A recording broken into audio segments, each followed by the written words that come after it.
that I admire so much.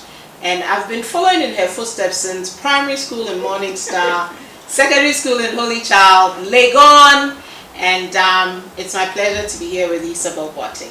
Pleasure to be here with you. Yes, and so Isabel, well, it's going to be our 75th anniversary next month, and we've had wonderful women going through Holy Child, and this is actually a feature on you, and it's pretty much a conversation.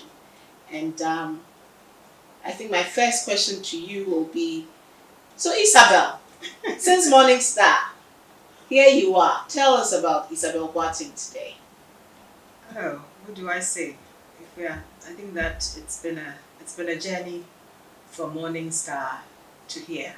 It's been a journey of self-discovery. It's been a journey of a certain appreciation of the role of God, the power of God, and I think that has been really made manifest in my life, especially in the last couple of years.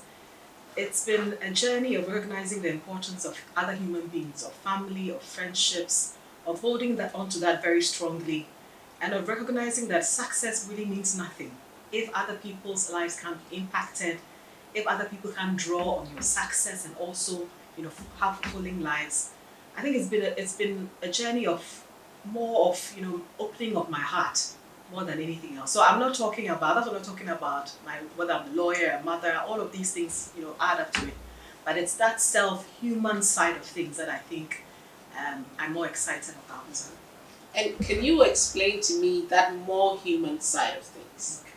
So, in all my journey, the journey of my life, I've realized that it's not really, yes, hard work is important, intelligence is important, being able to show that you are, a cut above maybe others is important. But I've just realized that the things that have really been instrumental in my journey of moving from, working at AB and David, from an associate to a senior associate to become a partner, it's not really, that's my thinking, not really have been about those qualities, but it's been about the fact that my ability to engage better with other human beings, and people thinking that, okay, I'm there for them, I'm a team member that they can rely on, or I'm a manager that they can look up to, or I'm a peer that they can rely on, or know that I have their back. So for me, the human side has been really the catch thing for me in terms of my progress.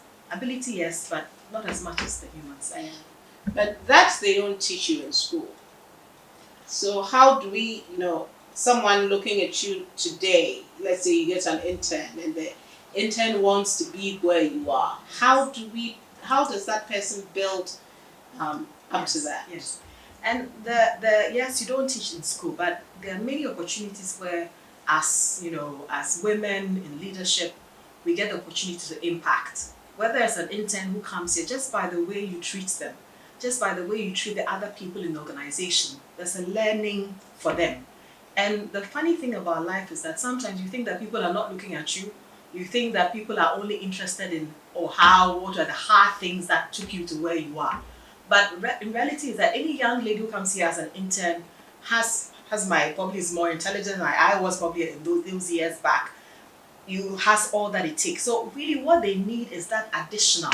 And once they recognize that that additional, then everything else becomes easier. Whether it's learning, it's teaching them, whether it's training them, because they then have that spirit that recognizes that yes, I'm learning, I'm adding on to my skill set, but I'm doing all of this in a way that at the end of the day, it's not all about me, but it's also about other people. And I think that that's learning that we're able to give, in every sphere of our lives, and every time that we get the opportunity to encounter young women and other young men as well. Yeah, well, that's very interesting, and I personally believe in, as an individual, to get where you want to go, you have to build yourself. And apart from academically, how do we teach people to build themselves? We're all pretty much like a product, you're a seed, and apart from your environmental circumstances influencing how you grow, internally as a human being, you have to develop yourself. How do we tell people? How do we teach people to do that?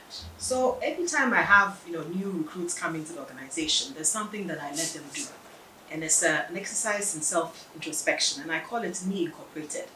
And this came about because as a law firm, just starting from the law firm angle, we started as a very small law firm for my senior partners, just two of them in a very nondescript part of Accra, and coming to this.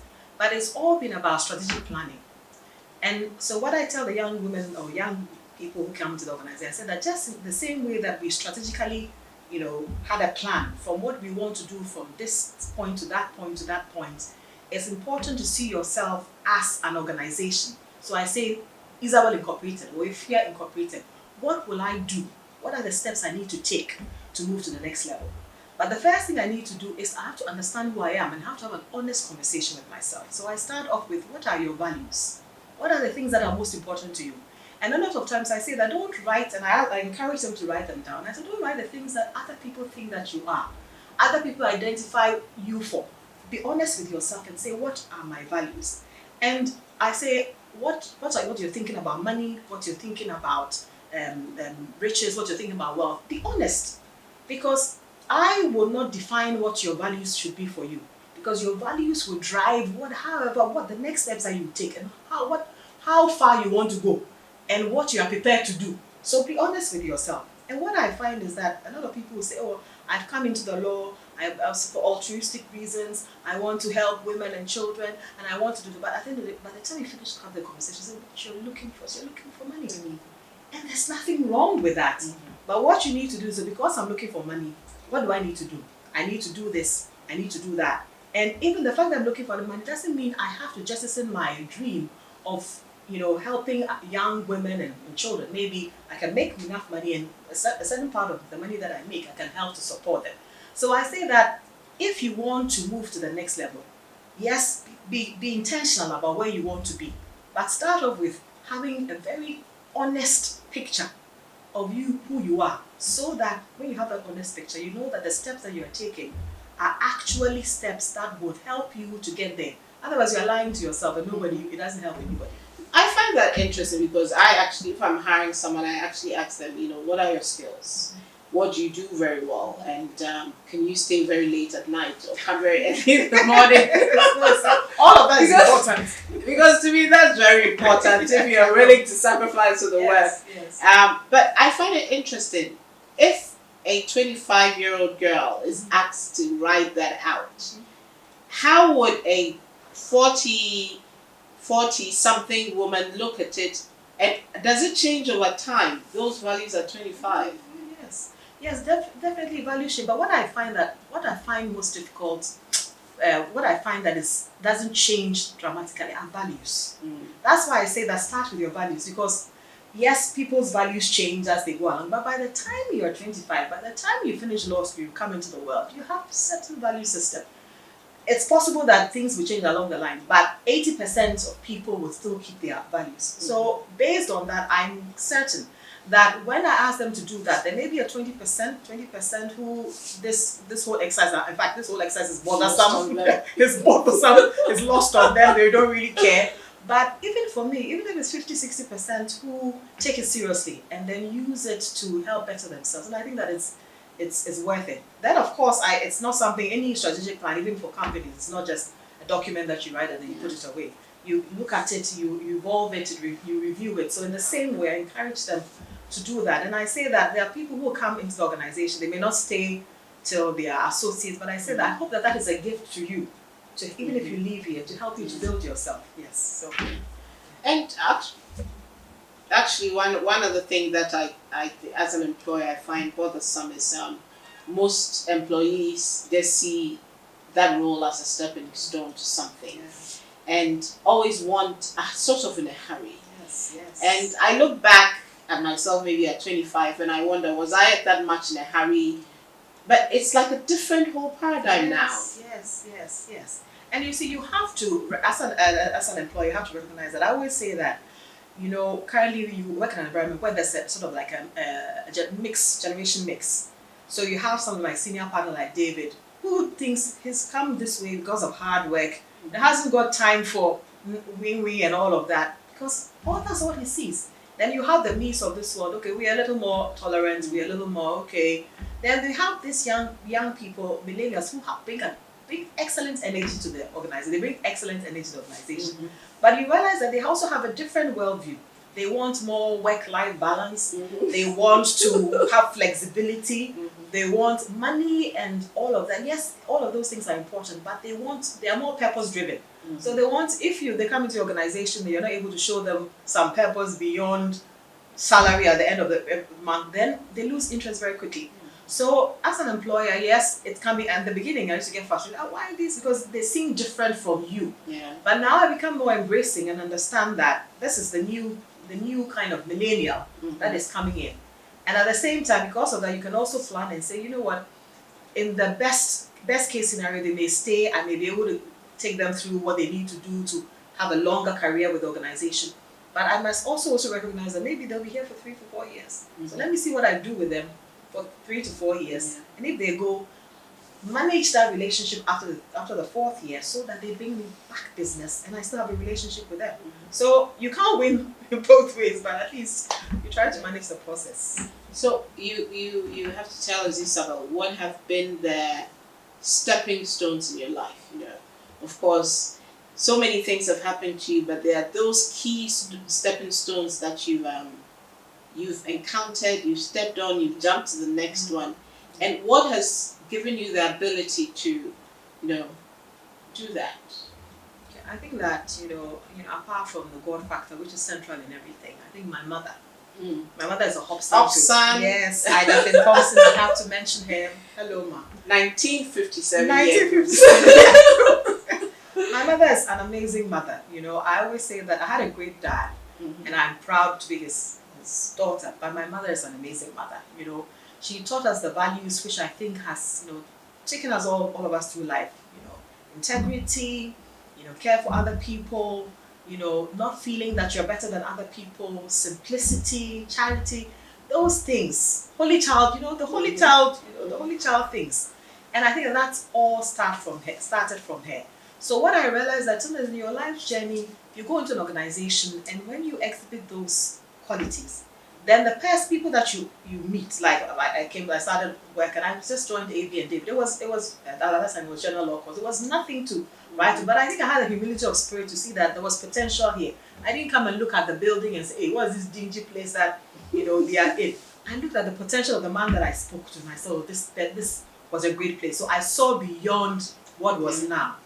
And the same way, the person also sees that, okay, you are that kind of person and I can plan something big with. So they're embracing, they're encouraging you. I had the best teacher in terms of lawyers and in terms of how to manage myself and all of that.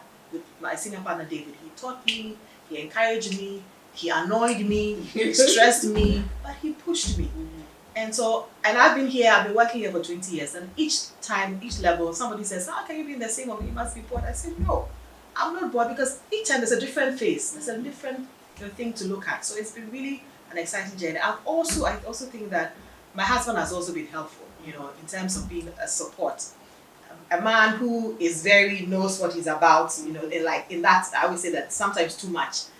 So that it's not that kind of husband you come home and say, oh, today I've done this and my boss did this, and then they'll be encouraged. Try and say, he must have done this because of A, B, and C. Did you probably think of that? So that constantly, pushed me to recognize things from different angles, not to see everything from an emotional side of things. Then also have great people that you work with, other partners I work with, great people, supportive people. I'm not trying to say that everything has been perfect, like any human institution, but I think I like to focus on the positive things, and that when you think of more positive things also come.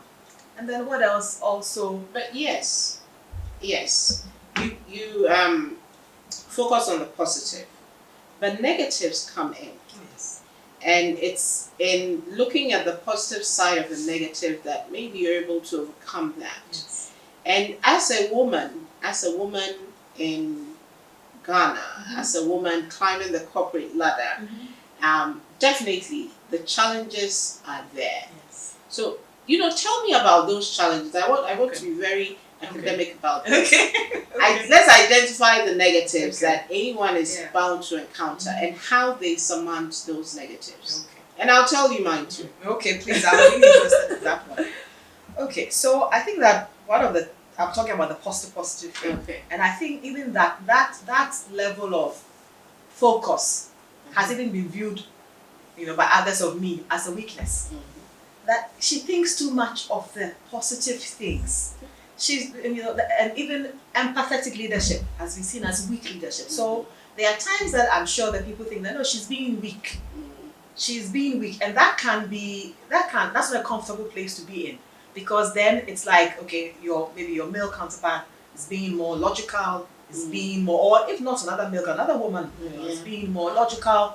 This A and B is equal to C and all of that. So I've had my dilemmas in terms of, am I really also truthfully, am I being too weak, or am I just focusing too much on the on the human side of things? Because if you realize that seems to be a lot of focus of my energy, but I have come to find that has also failed me sometimes, because people sometimes have taken advantage of that. People have thought, okay, no, I'm sure I can get away with that and all of that. So there is that weak side. Then there's also the other side of, being in a room and everybody assuming that, okay, maybe we know that you have something to say, but, and I'm not saying it happens in my organization, but I'm just talking about generally. Okay, so you have something to say, but okay, everybody, all the men are be loud and saying the things that they need to say. And then when you say what you need to say, then like some people are like, okay, there's some grace else in my head.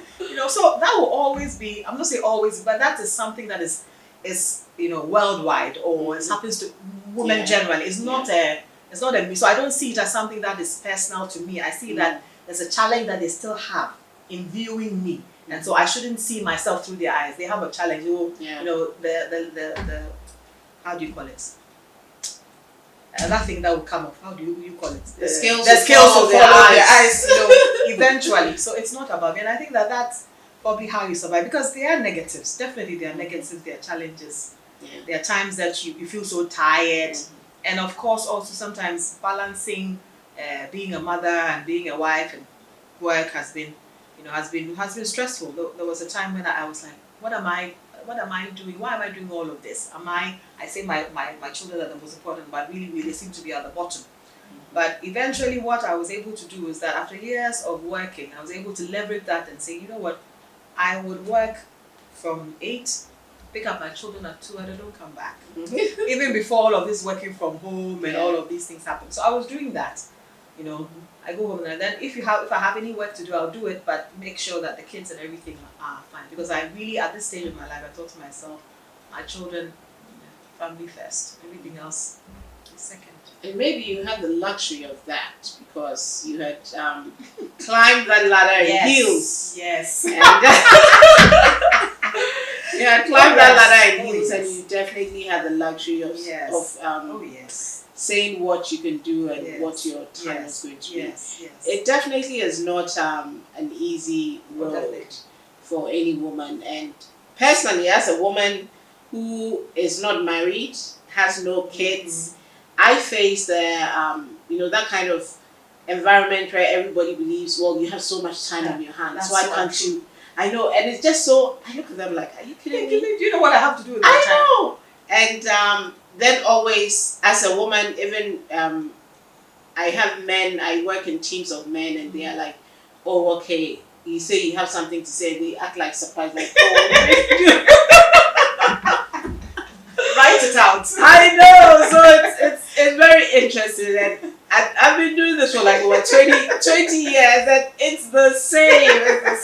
So actually my positive is to find it also funny. Yes. And one thing I've learned is I always point it out to them. And I'm like, that is so funny. How you guys are always like.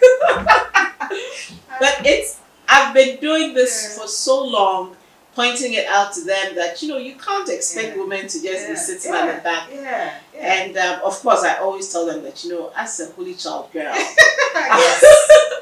But it's looking at young women coming up.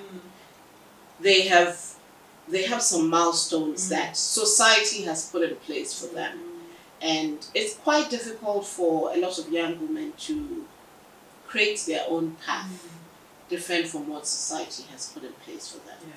And as much as we can, we have to Um, my mother doesn't like it when I say this, but tell them that She's not listening. Tell them that what society has laid out for you. You're going to be married at 25. Yes, you're going to have kids by 27, yes. and your career can be put on the back burner and everything. Yes. You can. It's not set in stone. Yes. You can massage it and let it suit you and your partner. Or if you don't have a partner, let it suit you. But it's more a psychological thing. How happy are you? Exactly. And happiness is interpreted in so many ways. But how happy are you, and how happy can you be? And I look at, after Morning Star, Holy Child, Legon, what's the next step? In 25 years, where are we going to be? That's my question to you. Oh, really? Yeah, I know. I really, the point that you're making. My mother was largely a single mom, and I always say that I never for once thought there was anything wrong with being single, because that's how I grew up. I grew up, my mother in control, my mother sorting things out.